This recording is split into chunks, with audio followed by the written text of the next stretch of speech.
Programa Exaltando ao Senhor, da Igreja Filadélfia Pentecostal. Estamos tendo aqui mais uma entrevista hoje para dar continuidade ao programa dos domingos. Esta entrevista será postada nas redes sociais, como no Facebook, no YouTube, e também será rodado na Rádio Gospel e transmitido pela Rádio Coremas FM e pela Rádio Bênção em Brasília, né? Temos nesta oportunidade aqui a honra de estar conosco aqui o pastor Efraim Oliveira. Pastor Efraim Oliveira é um grande amigo do nosso pastor presidente, pastor Edivaldo Diniz, né? Esteve conosco aí na igreja, aí nesse evento que ocorreu nesse fim de semana, e ele é um pastor itinerante, né? Ele vive da obra na obra, e estamos aqui nesta oportunidade para ele cedermos uma entrevista. Pastor, a paz do Senhor, pastor Efraim, tudo bem? Tudo bem, graças a Deus. Pastor Efraim, a gente gostaria de saber de início assim, como se deu a sua conversão, como foi o início da sua fé? O Senhor, Ele foi muito bom para comigo e me deu o privilégio de nascer num lar cristão. Nós éramos 10 e somos 8, e eu sou o caçula da minha casa, e meus pais já serviam a Deus, já eram crentes quando nós nascemos. Então eu nasci num berço evangélico, fui apresentado a Deus como criança, que é o nosso costume, que nós não batizamos criança, mas apresentamos a Deus, assim como Jesus foi apresentado no templo. Então o Senhor me deu essa oportunidade, esse privilégio de nascer no lar cristão, e até hoje toda a minha faixa etária de criança, adolescente, de jovem, na casa de Deus, servindo a Ele. Servindo ao Senhor. Pastor, o senhor acha que, por ter sido criado no lar evangélico, antes de você tomar uma decisão própria, você era um cristão, ou se considerava um cristão até a sua adolescência, assim? Tinha vocação para ser um cristão desde criança, ou depois foi que sentiu o chamado de Deus para servir a Ele? Sim, eu sempre de criança já amava Jesus, né? Amém. E eu me lembro que, eu já contei isso até ontem no culto que nós ministramos, que no meu tempo eu tinha um ciclo de oração das crianças, e que era distante da minha casa, e às vezes minha mãe não deixava eu ir só, tinha minha irmã para me levar, e eu chorava. E a nossa escola dominical, a nossa escola bíblica era no sábado, à noite, e o ciclo de oração à tarde. Então, à noite eu me encontrava com meu amigo, irmão José Maravilha, como é conhecido hoje, que hoje também ele é pastor, e eu conversava com ele e dizia: José, olha pela minha mãe, porque o diabo está usando minha mãe, não quer deixar eu ir para a igreja. Né? Eu não sabia que era o cuidado de mãe, para não deixar um filho, uma criança, ir para o ciclo de oração. Então, assim, o meu prazer sempre foi servir a Deus, desde criança no círculo de oração, vigília, dormindo debaixo do banco. Essa foi os meus passos na casa de Deus, como até hoje sirvo a Ele. Amém, graças a Deus, né? É interessante, né? Porque a maioria, inclusive hoje dentro das igrejas, a gente percebe muitos jovens cristãos que estão ali porque os pais levam para a igreja, né? No seu caso, até havia um pouco de empecilho para que você servisse, se você estava ali, já tem esse chamado desde criança mesmo para servir a Deus, né? Pastor Efraim, o chamado para a obra, isso ocorreu já com certa idade? Houve algo de especial que lhe despertou a trabalhar na obra como pastor? Como se deu esse fator chamado? A história é muito longa, que eu acredito que não dá para relatar, mas, assim, como eu já falei, desde a minha infância e adolescência, nós vemos servindo a Jesus. E nos congressos de missões, quando dizia quem quer ser usado por Deus, quem quer se entregar, nós íamos para frente, né? Recebia a oração, chorava, se entregava ao Senhor. E então, meu pai sempre dirigiu congregação, e ele sempre nos dava oportunidade para cantar. Então, desde os meus 7 anos, que eu louvo ao Senhor, né? E agora, assim, para o chamado pastoral, aí Jesus teve que me imprensar, foi um tratamento muito difícil, assim, meio de resistente da minha parte, porque eu não queria, porque eu amava fazer a obra de Deus do jeito que eu estava fazendo, louvando, dando uma palavra. O Senhor me deu a oportunidade de ir a alguns países, mesmo antes de eu ser consagrado a pastor, Fui a primeira vez na Guiana, passei 3 meses, 4 meses no Suriname, depois 3 meses em Portugal. E assim, eu amava, só que num belo dia, Jesus me colocou num beco sem saída. Posso falar, né? Fica à vontade. Quando eu tinha ido para Portugal e eu fazia uma faculdade aqui, consegui transferir minha faculdade para Portugal e fui estudar lá, estudar e fazer a obra de Deus, né? Quando estava estudando já lá 2 meses, na sala de aula, à noite, estudando, graças a Deus, quando Deus resolve falar comigo dentro da sala de aula, né? E Deus falou algo que só eu sabia, só na minha intimidade com Deus, ele sabia. Ele disse, Efraim, você tinha um desejo de servir o exército brasileiro. E esse era o desejo do meu coração, seguir carreira militar. É tanto que quando eu fui dispensado, os 5 anos de carimbo da reservista foram 5 anos de choro. Toda vez que eu ia lá, para carimbar, que saía, eu chorava. Ninguém sabia, ninguém via, escondido, mas eu chorava, porque era minha vontade seguir carreira militar. Mas Deus disse, eu não permiti você seguir carreira militar. Ele disse, eu cumpri o desejo do seu coração em você servir, porque era um desejo do seu coração. Mas não permiti que você seguisse carreira, porque essa não era a minha vontade. E a outra coisa que Deus disse também naquela sala de aula, foi que ele disse, você tinha um desejo de estudar fora do país. E eu tinha esse desejo, só não tinha condição, porque de família pobre, meu pai é um pedreiro, carteira assinada como agricultor, minha mãe é uma funcionária pública, cozinheira, auxiliar de trabalho, cozinheira de escola pública, e eu não conseguia pagar nem meu curso aqui, em João Pessoa, que tranquei várias vezes por não ter condição de pagar, não tinha como me manter fora do país. E quando eu estou lá dentro, Deus disse, olha aí, Efraim, você tinha um desejo de estudar fora do país, olha onde eu lhe coloquei. E quando eu passei em revista assim, que eu olhei, que vi africano, que vi inglês, que tinha francês estudando na mesma sala, eu me alegrei do Senhor. Porém, a pergunta que Deus me fez foi a pergunta que marcou a minha vida. Ele disse, eu realizei, foi como se eu dissesse, até aqui fui eu realizando o seu desejo, a sua vontade. Para frente, uma nova jornada. Ele disse, eu realizei o seu desejo, eu realizei o seu sonho. Agora você está disposto a realizar os meus? Aí foi quando aquela palavra, a partir daquele dia, Deus me confrontou, assim, de fato, de verdade. Porque outrora Deus vinha usando os vasos e dizia, olha, eu recebo o cajado, olha, eu tenho um chamado pastoral na tua vida. E eu dizia, eu não quero, repreendi os vasos. Eu tinha um amigo, por nome de pastor Charles, que de vez em quando Deus usava ele para mim e dizia, olha Charles, não profetiza essas coisas para mim não, que eu não quero não, nem creio, e eu não quero ser pastor não. Mas naquele dia, naquela noite de quarta-feira, naquela faculdade em Lisboa, Deus me confrontou com essa pergunta, e ele só fez essa pergunta. E eu entendi o que Deus queria comigo. Eu entendi que ele estava pedindo o meu curso naquele lugar e mandando eu retornar para o Brasil.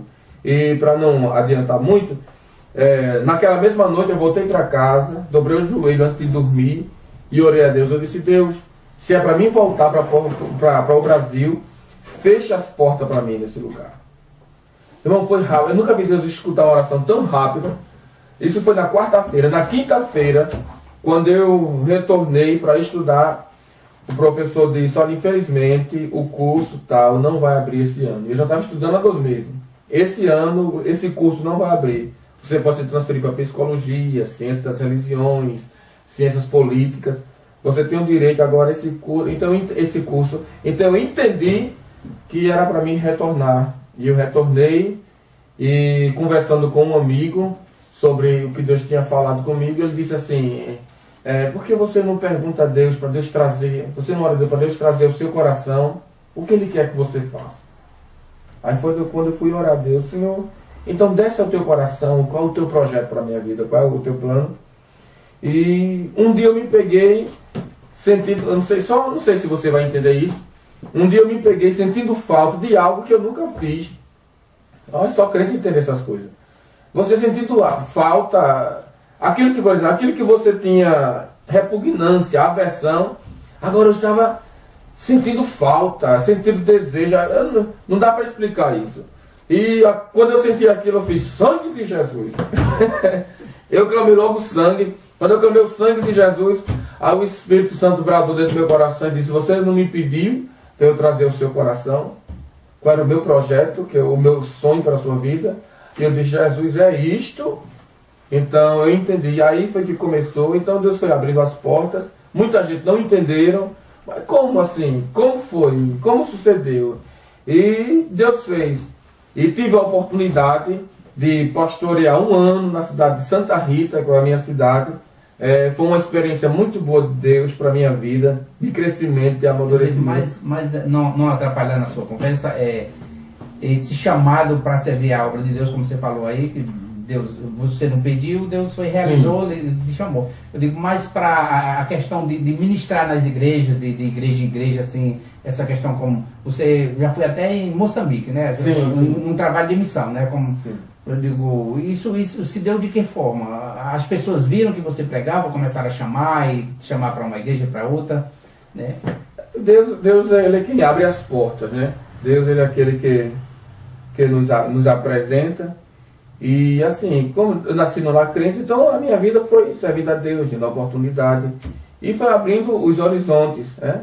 Foi aparecendo os convites, venha cantar aqui desde os 12 anos, né? Que cantava eu e esse meu irmão, o meu amigo José, que hoje eu já disse, ele é pastor. Nós fazíamos uma dupla, era 12 anos de idade, nós cantávamos, era a dupla Mirim, José, até rima, né? José e Efraim. E quando começou a cantar, alguém, olha, vem cantar aqui. Nós crescemos, um tomou um rumo, outro tomou outro, mas nós continuamos, um continuou louvando, outro continuou pregando, até que Deus me deu a graça de também ministrar uma palavra, e porque então eu só cantava, e é outra história aí. Ele tinha esse mesmo estilo seu, porque nós presenciamos que você prega, e ao mesmo tempo você canta e tanto encaixa o hino na pregação como a pregação ao hino, né? Você tem esse diferencial dos outros pregadores de púlpito, né? E ele tinha esse dom também, ou só você que teve esse diferencial de cantar e de pregar tudo junto? Sim, porque o Senhor me deu o privilégio de eu aprender a tocar o violão, né? Foi um presente da missionária Maria Soares, quando ela, uma missionária muito, assim, muito empenhada na obra de Deus, que era de Santa Rita, e hoje está fora do nosso estado, como também já foi para muitos lugares do Brasil, do mundo. E ela retornando depois de uns 10 anos fora de Deus, ela tinha um violão velho, um violão bem velho mesmo, mas era dela, do coração, ela me deu. E para mim foi o maior, assim, um dos maiores presentes que eu recebi na minha vida, que vai através, assim, de eu aprender a tocar. E eu aprendi sozinho, peguei uma revista emprestada, passei 1 ano com a revista emprestada, porque eu não tinha condição de comprar uma revista, eu pedi emprestado, e aprendi a fazer a nota, e como eu já cantava, Deus foi me dando a graça, e assim, o desenrolar de Deus, foi tudo Deus. Fluiu naturalmente. Naturalmente. Né? E essa viagem que você fez a Moçambique, foi um convite, foi um chamado, uma revelação de Deus que te levou até lá, foi alguém que convidou? Como se deu essa sua ida até Moçambique? Eu digo que essa viagem à África foi um presente de Deus. Foi o nosso irmão, esqueci o nome dele, deu branco agora. Everton, missionário Everton, missionário Everton Rashid, que ele tem essa obra em África, que ele já vai há alguns anos. Ele geralmente ia só com a esposa, mas dessa vez ele resolveu formar uma equipe, né? E ele anunciou quem queria, e eu me habilitei a ir. Eu disse, não, eu quero ir, eu vou porque... E Deus que nos levou, né? Deus que nos levou, que mandou... Providenciou tudo. E assim, eu sempre digo que de todos os lugares que eu passei, de todos os lugares, não desmerecendo nenhum país por onde eu passei, mas assim... o continente africano tem uma essência diferente de louvor. Né? Não é nem, eu estou falando da parte espiritual, de louvor, de adoração. Tem uma essência de louvor diferente, em que por onde eu passei na Europa não vi, em outros lugares não vi. Eles louvam mais com a alma, você quer dizer? Eles louvam com a alma, louvam com tudo, louvam com a alma, louvam com o pé, louvam com a mão, louvam com a cabeça. Eles louvam com tudo que tem. Acho que é por isso que em meio a tanta luta, em meio a tanta desigualdade social que eles passam, assim, o trabalho pesado que muitas vezes durante o dia, Mas assim, eles conseguem louvar a Deus 4 horas de culto. A gente foi o culto de 5 horas, saímos do culto de 3 horas, vamos para outro de 3 horas. E a questão de deslocamento lá, assim, de uma região para outra, de uma cidade para outra, de um povoado para outro, tem transporte fácil? Vocês andarem a um pau de arara, alguma coisa assim diferente para executar essa missão? Como foi minha primeira vez, eu fui ao país de Moçambique, então dos outros lugares da África eu não posso falar. Mas de Moçambique, assim, não é um transporte nosso que nós temos aqui, mas tem transporte. Nós fomos para uma região do Lago Niassa, em que foram 5 horas, 6 horas em cima de um caminhão, sentado mesmo na chapa, né? E só esse caminhão fazia esse trajeto, nem outro carro fazia, só esse caminhão, porque era alto, o abismo do lado. Coisas que aqui aconteceram nos anos 50, hoje lá acontece hoje ainda. Até porque Moçambique, ele é assim, em termos de desenvolvimento, segundo informações passadas, me passaram, ele é atrasado, assim, em termos de desenvolvimento, com relação, por exemplo, ao nosso país, ele é atrasado um pouco, assim, uns 20 anos ou mais. Do que os outros países, uns 20 anos atrasados. Mas assim, eu fiquei encantado com a vida do moçambicano, com a educação, com o serviço que eles têm. Os jovens que, tudo na faculdade, tem uma moça, né, por nome de Alegria, estudante de psicologia, mas passou ali aqueles 30 dias servindo a gente, limpando a casa, passando o pano, fazendo comida. Alegria, contente. E isso para nós foi... Porque hoje em dia o camarada só faz um curso técnico e já acha que é alguma coisa. E nós vemos aquele jovem, assim, na faculdade, mas servindo, limpando, trabalhando, se empreendendo. Isso para mim foi assim, eu acho que nós mais aprendemos com eles. Eu primeiro aprendi mais com eles do que eles com você. Foi do que nós fomos levar. Aí o seu tempo lá demorou que tempo? Foram 30 dias. Foram 30 dias só. De bênção, né? Foi. Um trabalho e bênção ao mesmo tempo, né? Foi muito bom. Teve muita luta também, muita peleja. Porque é uma área de muita feitiçaria, né? Onde também o país, na sua maioria, são muçulmanos. Então, inclusive tem uma grande perseguição lá em algumas regiões que, pelo menos eu presenciei pela internet, queimando pessoas com árvore, que pegava as árvores secas, jogava em cima e tocava fogo ali, uma coisa absurda. Glória a Deus, porque Moçambique é um país laico, onde é aberto para qualquer religião, qualquer um pode professar a sua fé. Agora sim, como o muçulmano, eles são em maioria, né? Então eles que, assim, na sua totalidade, então eles, na sua maioria, que são... Desculpa eu interferir, mas o tempo tá acabando. Aí você voltou para o Brasil e aqui... Inclusive, eu conversei com você estava na África, eu pensei que você era um brasileiro que trabalhava na África, né? E quando eu entrei em contato com você, eu apelei para fazermos uma entrevista filmada lá e filmada aqui para fazer um filme, juntar os dois em paralelo e tal, né? De repente, quando eu penso, não, você está na minha igreja. É incrível, né? O mundo é pequeno. O mundo é pequeno ao mesmo tempo, né? Então, mas gostaria de fazer falar algumas palavras aqui, não cortando o seu assunto, porque se deixar... o tempo permitisse, a gente virava à noite, pelo que eu vejo, né? Mas, por exemplo, oração, que sentido tem oração na sua vida? Oração, ela é o alicerce, né? Sem oração, nós não fazemos nada. Sem oração, nós não cantamos. Sem oração, nós não pregamos. Sem oração, nós não ensinamos. Porque a oração é a sua intimidade com Deus, né? É o seu momento com Deus. Oração não é só clamar, não é só pedir, não é só me dá. Oração é o seu momento de comunhão, de aproveitar tempo na presença de Deus. Então o ministério sem oração não procede, não prossegue, o ministério sem oração não cresce. O ministério sem oração pode ser muito bonito, mas não tem redes sociais, você acha redes sociais, ela atrapalha a vida do cristão ou ela pode beneficiar no seu ponto de vista? Porque tem pessoas que até proíbe que se lê a Bíblia num celular, num tablet, né? Porque acha que isso está usando a tecnologia e está fugindo, que o sentido que edifica é a palavra, não o material, né? Não o material. Mas no caso da rede social, algumas pessoas são desvirtuadas, né? Assim, o que você teria a dizer sobre redes sociais e o cristão? Eu acho que a rede social é um fio de alta tensão, que você tem que andar direito. Se você pender para um lado ou pender para o outro, você é pego por ele. É necessário que tenha muito cuidado com as redes sociais, você quer dizer isso, né? Isso. Política e cristão, o que você diria sobre a política e cristão? Eu acho que pode se separar e, ao mesmo tempo, não tem como se separar, né? Política e religião, porque dentro da política eu não tenho nada contra a política e Mas pode falar a verdade que o nosso país está um absurdo, né? Fique à vontade. Mas, assim, eu vou pela palavra quando digo que autoridades é constituída por Deus, que nós temos que obedecer, que eu agora acho que o papel da igreja como cristão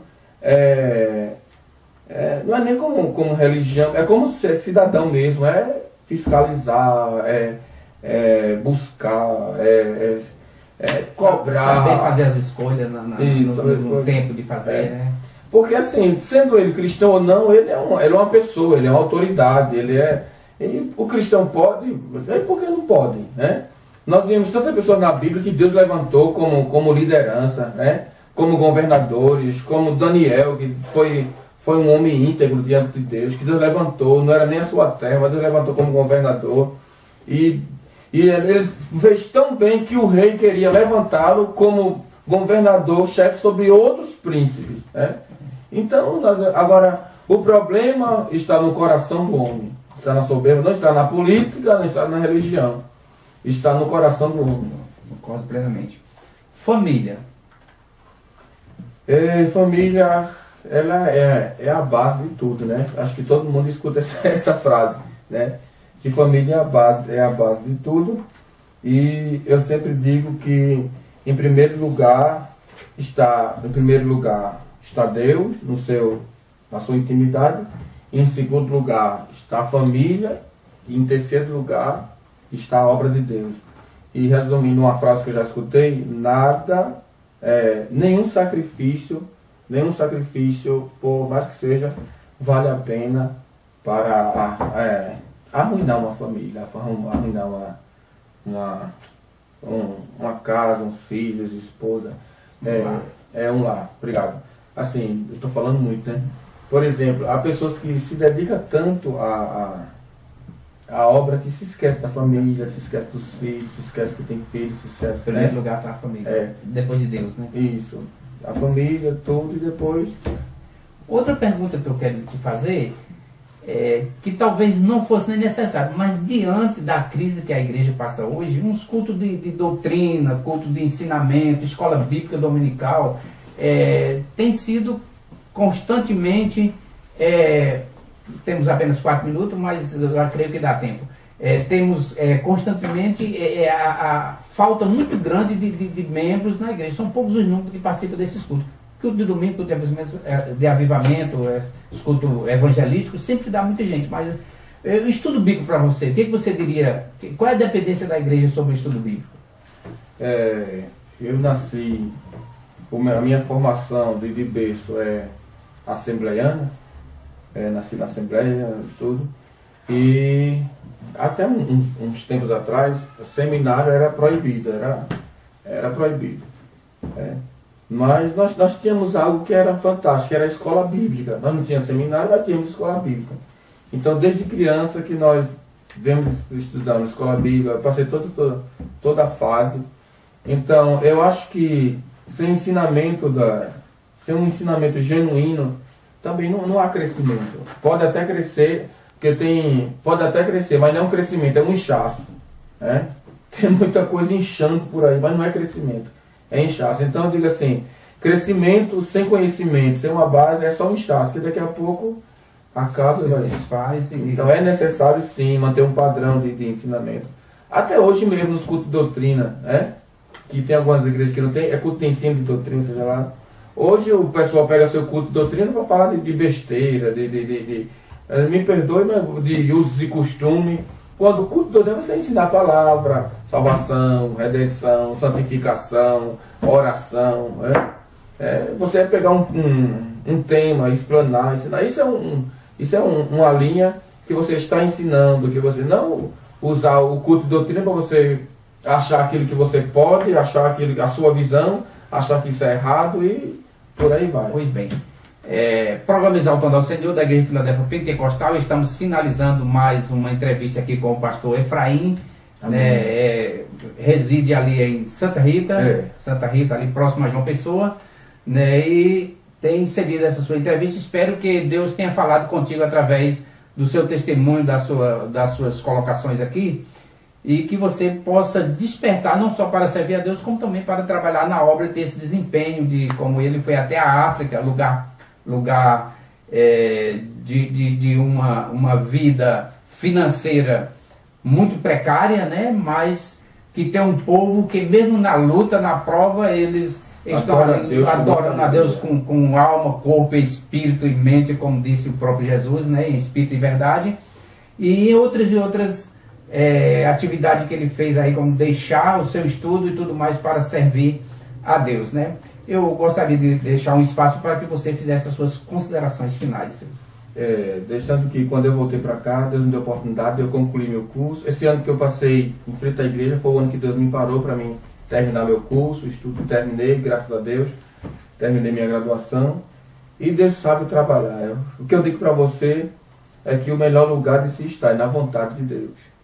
Seja no Brasil, seja na Europa, seja na África, seja no sertão, aonde você estiver, se você estiver dentro da vontade de Deus, você vai sofrer, você vai chorar, mas você vai sofrer com graça, você vai sofrer com alegria, pastor, sim, você vai sofrer consciente, sabendo que você está fazendo a coisa certa e que no final você vai ter algo para apresentar diante de Deus. Amém. Pastor Efraim, a paz do Senhor, muito obrigado por ter aceitado o nosso convite. Você compartilha esse vídeo, curta, né? Faça com que esse trabalho seja divulgado, se é que você acha que de fato vale a pena evangelizarmos através de entrevista com testemunhos aqui, depoimento das pessoas que sempre aceitam o nosso convite. Será rodado na Rádio Gospel, na Rádio Coremos FM e na Rádio Bênção em Brasília, como também no YouTube e no Facebook. Que Deus possa te abençoar em nome de Jesus.